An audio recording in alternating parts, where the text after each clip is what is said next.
আসসালামু আলাইকুম রহমতুল্লাহ। আপনি আপনার আশেপাশে জীবন নিয়ে হতাশ এরকম অনেক মানুষ খুঁজে পাবেন এবং তাদেরকে যদি জিজ্ঞাসা করেন যে তুমি জীবনে কি হতে চাও, তো দেখবেন যে সে উত্তর দিবে যে আমি জীবনে সাকসেসফুল হতে চাই। কিন্তু আরেকটু ডিপলি যদি তারা জিজ্ঞাসা করেন যে তুমি সাকসেসফুল হওয়ার জন্য আসলে জীবনে কি অনুসরণ করতেছো বা কোন ওয়েতে চলতেছো, তাহলে দেখবেন সেটার ব্যাখ্যা কিন্তু তার কাছে নাই। আর এটার ব্যাখ্যা আসলে তার কাছে নাই, এই জন্যই কিন্তু আসলে সে লাইফে খুব বেশি সাকসেসফুল হতে পারে নাই।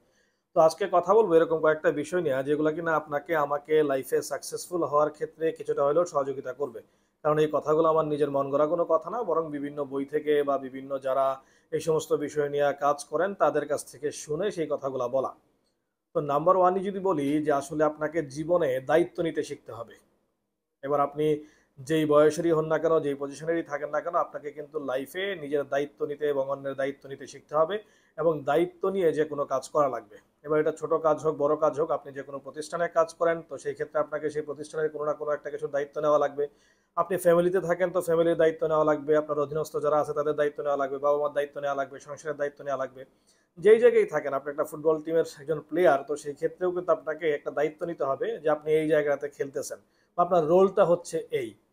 তো সেটা যদি আপনি স্পেসিফিকলি সেটাকে আপনি ডিফাইন না করেন, তাহলে সেই ক্ষেত্রে কিন্তু আপনি সেখান থেকে আউটপুট নিতে পারবেন না।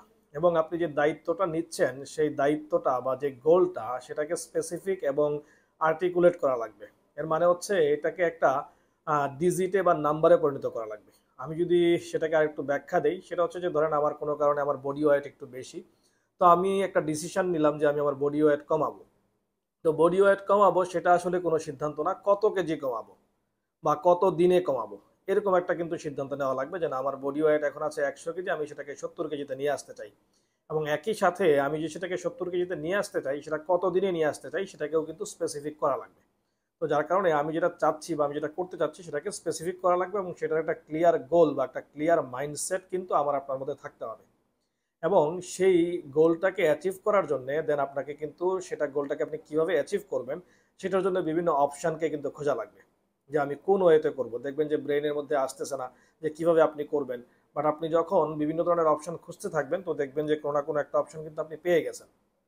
এবং যখন আপনার সামনে এরকম 8টা 10টা বা 15টা এরকম অপশন আসবে, সেখান থেকে আপনাকে স্পেসিফিক যে অপশনগুলো আপনার সাথে সুইট করে সেরকম কিছু অপশনকে আপনাকে বেছে নেওয়া লাগবে এবং সেই অপশনকে সামনে রেখে কিন্তু আপনাকে কাজ শুরু করে দেওয়া লাগবে। এটার জন্য অপেক্ষা করার মানে সুযোগ নাই, বা এটার জন্য ট্রায়াল এরর করার সুযোগ নাই যে কোনটা রেখে কোনটা করবো, এরকম করার সুযোগ নেই, বরং যেটাকে আপনার কাছে সুইটেবল মনে হয় সেটাকে সামনে নিয়ে কিন্তু কাজ শুরু করে দেওয়া লাগবে। এবং সেটাতে কিন্তু আপনাকে একদম ফুল অ্যাটেনশন দিয়ে কাজ করতে হবে, যদিও না আপনি সেটার দ্বারা ফেলিওর হন। দেখা গেল যে যে আপনি যে অপশনগুলো সিলেক্ট করছেন সেই অপশনগুলো থেকে আপনার যে আউটপুট একটা নির্দিষ্ট সময় পরে গিয়ে খুব ভালো আউটপুট আসলো না, বাট সেই ক্ষেত্রেও কিন্তু আপনি সেখান থেকে একটা লার্নিং নিলেন। তো যেটা শুরুতে বললাম যে আসলে দায়িত্ব নিতে শিখতে হবে এবং দায়িত্ব নিয়ে নিজের কাজটাকে স্পেসিফিক করে সেটাকে অ্যাকশন ওরিয়েন্টেড করা লাগবে। যদি নাম্বার টু বলি, যে লাইফের মধ্যে একটা রুটিন নিয়ে আসা লাগবে। আপনি যে জিনিসটা অ্যাচিভ করতে চাচ্ছেন সেটাকে অ্যাচিভ করার জন্য আপনার টোটাল যে লাইফটা সেটাকে একটা রুটিনের মধ্যে নিয়ে আসা লাগবে। যে আপনি সকালে কখন ঘুম থেকে উঠবেন, কখন ঘুমাতে যাবেন, আপনি কখন নামাজ পড়বেন, কখন খাবেন বা কখন কোন কাজটা করবেন, এটাকে যদি আপনি একটা রুটিনের মধ্যে নিয়ে আসেন, তাহলে সেই ক্ষেত্রে দেখবেন যে আপনি যে গোলটাকে অলরেডি আর্টিকুলেট করছেন সেটা অ্যাচিভ করা কিন্তু আপনার জন্য সহজ হবে। কিন্তু যদি আপনার লাইফে কোনো রুটিন না থাকে বা এক এক সময় এক এক রকম কাজ আপনি করেন, হয়তো আপনার মন চাচ্ছে এখন অনেক বেশি আপনি ভালো চিন্তার মধ্যে আছেন, তো একটা খুব ভালো কাজ করে ফেললেন, যেটা আমি শুরুতে বললাম যে আপনি ওয়েট লুজ করতে চাচ্ছেন।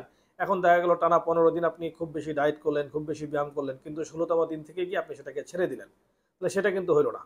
বরং এটাকে একটা কন্টিনিউয়াস প্রসেসের মধ্যে একটা রুটিনের মধ্যে নিয়ে আসা লাগবে। এবার এটা যে কোনো ক্ষেত্রে হোক, আপনি আপনি স্টুডেন্ট, আপনাকে প্রতিদিন আপনি 6 ঘন্টা পড়াশোনা করবেন, তো সকালে কতক্ষণ পড়বেন, রাতে কতক্ষণ পড়বেন, সেটাকে কিন্তু ফিক্স করা লাগবে। আপনি একটা প্রাইভেট জব করেন বা একটা সেলসের জব করেন, তো সেই ক্ষেত্রে আপনি কখন সেলসের কাজ করবেন, কখন রিকভারি কাজ করবেন, কখন আপনি কাস্টমারের সাথে মিট করবেন, এই জিনিসগুলো কিন্তু আপনাকে আগের থেকে একটা রুটিনের মধ্যে নিয়ে আসা লাগবে। এরকম যেন না যে আপনি মাসের 10 দিন প্রচুর কাজ করলেন কিন্তু শেষের যে 10 দিন সেটা সেমন কোনো কাজ করলেন না, বা শুরুতে কাজ করলেন না পরে কাজ করলেন, এরকম না, বরং একটা রুটিনের মধ্যে থাকা লাগবে। আচ্ছা, দেন যেটা বললাম যে আপনি যে কাজটা করতেছেন সেটাকে একদম স্পেসিফিক এবং নির্দিষ্ট করতে হবে।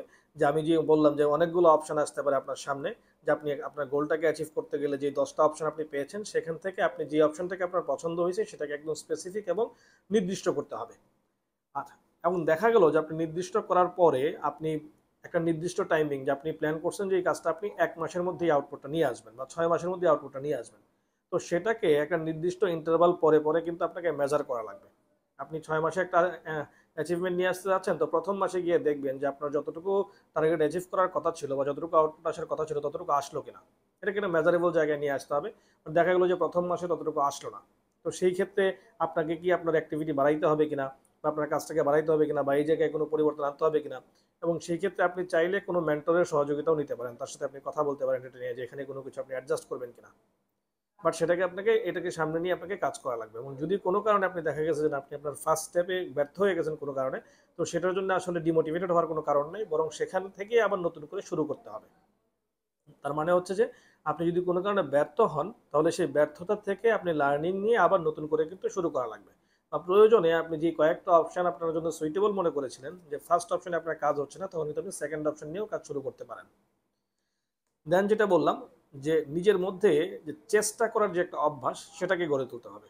যে আমি একটা কাজ করতেছি তো কোনো কারণে যেটা বললাম যে হচ্ছে না, তো সেই ক্ষেত্রে অন্য একটা ওয়েতে ট্রাই করি, বরং ডিমোটিভেটেড না হয়ে চেষ্টা করার যে একটা অভ্যাস সেটা নিজের মধ্যে নিয়ে আসতে হবে।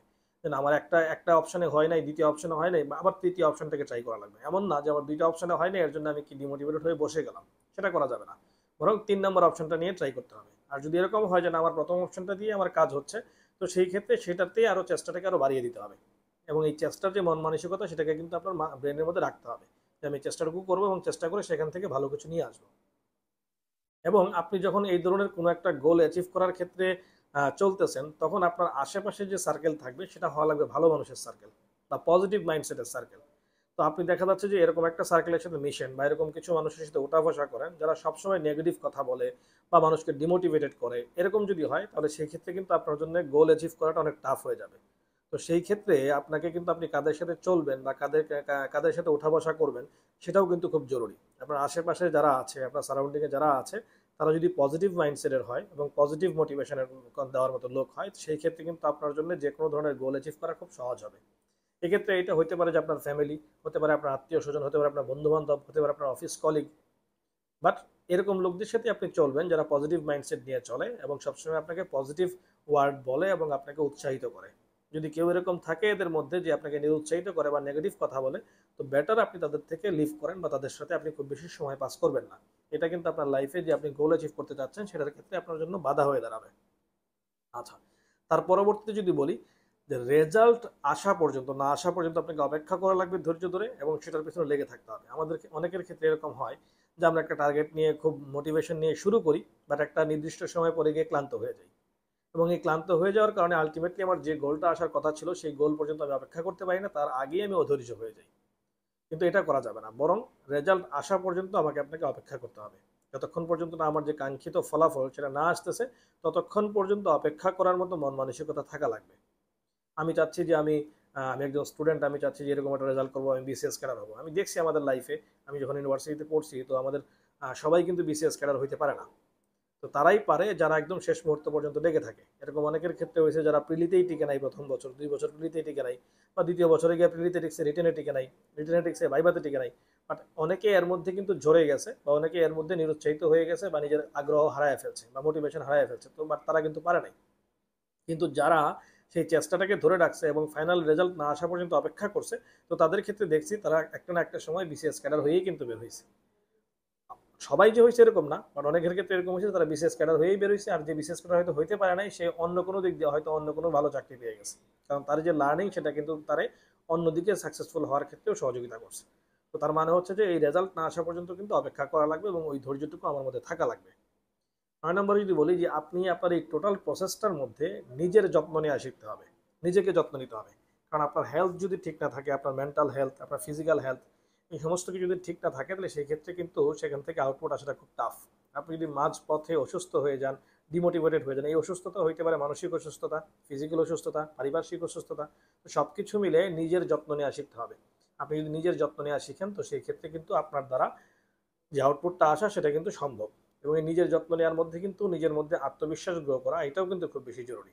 আপনার নিজের মধ্যে যদি সেই আত্মবিশ্বাসটাই না থাকে যে আমি এটা পারবো, তো সেই ক্ষেত্রেও কিন্তু আপনার জন্য অ্যাচিভমেন্ট করাটা খুব টাফ হবে। এবং ফাইনালি যদি বলি যে এই যে একটা লার্নিং অভ্যাস, শেখার যে একটা মন মানসিকতা সেটাকে চালু রাখা।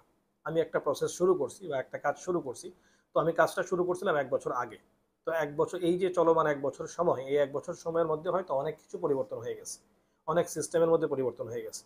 আমরা আগে যে জিনিসটাকে এইভাবে করতাম, এখন দেখা যাচ্ছে নতুন একটা সিস্টেম আসছে, সেটার দ্বারা আরো খুব অল্প সময়ে এই কাজটাকে করা যাচ্ছে। তো সেই ক্ষেত্রে প্রতি মুহূর্তে যদি আমি নিজেকে আপডেটেড না রাখতে পারি, বা প্রতি মুহূর্তে যদি আমার মধ্যে এই লার্নিং এর যে একটা অভ্যাস সেটা যদি না থাকে, তাহলে সেই ক্ষেত্রে কিন্তু সেখান থেকে বের হয়ে আসার সুযোগ নেই। তো যার কারণে প্রতি মুহূর্তে আপনাকে নিজেকে আপডেট রাখা লাগবে। এবং নতুন নতুন যে সমস্ত আপডেট বিষয় আসতেছে, আপডেট জ্ঞান হয়, এটা যে কোনো ক্ষেত্রে হইতে পারে। পড়াশোনার ক্ষেত্রে পড়াশোনা, আপডেটেড নিউজ, আপনি যে কোনো একটা জবের ক্ষেত্রে আপডেটেড বিভিন্ন ধরনের স্কিল, আপনি যখন একটা টেকনোলজি নিয়ে কাজ করেন তো সেই ক্ষেত্রে আপডেটেড টেকনোলজি। এবং প্রতিটা ক্ষেত্রে কি যে আপডেটগুলো আসতেছে বা নতুন যে বিষয়গুলো আসতেছে সেগুলো আপনাকে শিখতে হবে। তার মানে হচ্ছে যে নিজের মধ্যে শেখার যে একটা আগ্রহ, সেটাকে কিন্তু বজায় রাখা লাগবে। তো আমরা যদি এই টোটাল জিনিসটাকে ফলো করতে পারি, তো ইনশাআল্লাহ আল্লাহ তালা চায় তো আমি আপনি আপনার লাইফের যে গোল আছে সেটাকে অ্যাচিভ করতে পারবো। তো এতক্ষণ যেটা বললাম সেটাকে যদি সামারাইজ করি একে একে, যে নাম্বার ওয়ান হচ্ছে যে দায়িত্ব নিতে শেখা। নাম্বার টু হচ্ছে লাইফে রুটিন নিয়ে আসা, একটা রুটিন মাফিক কাজ করা। নাম্বার থ্রি হচ্ছে নির্দিষ্ট করা যে আসলে আমি কি করব সেটাকে নির্দিষ্ট করা এবং স্পেসিফিকভাবে সেই কাজটাকে করা। এবং নির্দিষ্ট করার পরে সেই কাজটা শুরু করে দেওয়া। আমার সামনে যে কয়টা অপশন আছে তার মধ্যে স্পেসিফিক যে অপশনগুলো আমার সাথে ম্যাচ করে, সেই অপশনগুলোকে সামনে নিয়ে কি কাজটাকে শুরু করে দেওয়া। নাম্বার ফাইভ যদি বলি, যদি কোনো কারণে সেই অপশন নিয়ে আপনি যখন শুরু করলেন তো সেখান থেকে কোনো একটা জায়গায় আপনি লুজার হয়ে গেলেন বা সাকসেস হইতে পারলেন না, তো সেখান থেকেও লার্নিং নেওয়া, সেখান থেকে ভেঙে না পড়া, বরং এই ব্যর্থতার থেকে নতুন করে কোনো কিছু শেখা। 6 নম্বর যদি বলি যে চেষ্টার যে অভ্যাস, নিজের মধ্যে যে চেষ্টা, যেমন আমি একটার পর একটা গোল অ্যাচিভ করার যে অভ্যাস, সেই চেষ্টার অভ্যাসটা নিজের মধ্যে গড়ে তোলা। 7 নম্বর যদি বলি যে আশেপাশে ভালো মানুষের সাথে চলা, বা যারা পজিটিভ মাইন্ডসেট নিয়ে চলে, পজিটিভ কথাবার্তা বলে, তাদের সাথে চলা এবং তাদের সাথে কথাবার্তা বলা বা তাদের সাথে বিভিন্ন বিষয় শেয়ার করা, নিজের ভালো মন্দ সেগুলো শেয়ার করা। দ্যাট মিনস হচ্ছে পজিটিভ মাইন্ডসেটের লোকদের সাথে চলা। 8 নম্বর যদি বলি যে আসলে রেজাল্ট আসা পর্যন্ত ধৈর্য নিয়ে অপেক্ষা করা। যতক্ষণ পর্যন্ত রেজাল্ট না আসে ততক্ষণ পর্যন্ত নিজের ধৈর্য সহিষ্ণুতা নিয়ে এই কাজটাকে চালিয়ে যাওয়া।